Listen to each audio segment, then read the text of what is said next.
ख़बर अवांखे ॾींदासीं। तालीम खाते कैंपस स्कूल्स जे सरबराहनि लाइ नओं उहिदो मुक़ररु करे छॾियो आहे। कैंप्स स्कूल में हेड मास्टरनि बदिरां सीनियर प्राइमरी उस्ताद मुक़ररु कया वेंदा, जिन जो नोटिफिकेशन जारी कयो वियो।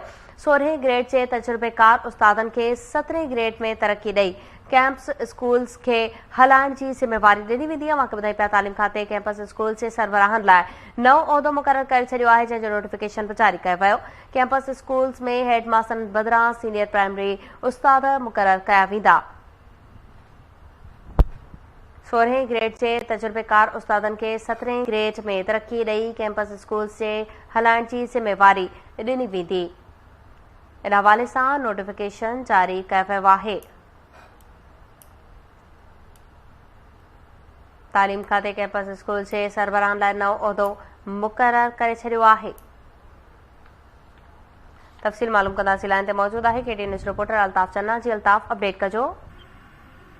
जी बिल्कुल सबा तालीम खाते सिंध पारां कैंपस स्कूलनि जी सरबराहनि लाइ नओं उहिदो मुक़ररु करण जो फ़ैसिलो करे छॾियो आहे।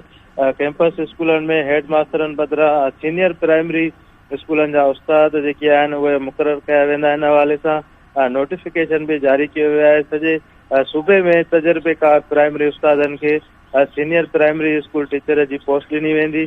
16हें ग्रेड जे तजुर्बेकार उस्तादनि खे 17हें ग्रेड में तरक़ी ॾेई कैंपस स्कूलनि खे हलाइण जी ज़िम्मेवारी ॾिनी वेंदी। कैंपस स्कूलनि 2 खां 3 कमरनि ते जेके मुश्तमिल आहिनि। तव्हां ॿुधाईंदो हलां त सूबे में अहिड़नि कैंपस स्कूलनि जो जेको अंग आहे उहो 2000 खां वधीक आहे। सीनियर प्राइमरी स्कूल टीचर जो जेको उहिदो हूंदो उहो स्कूल हेड मास्टर जे बराबरि सम्झियो वेंदो। अल्ताफ़ चन्ना, अपडेट करण लाइ महिरबानी।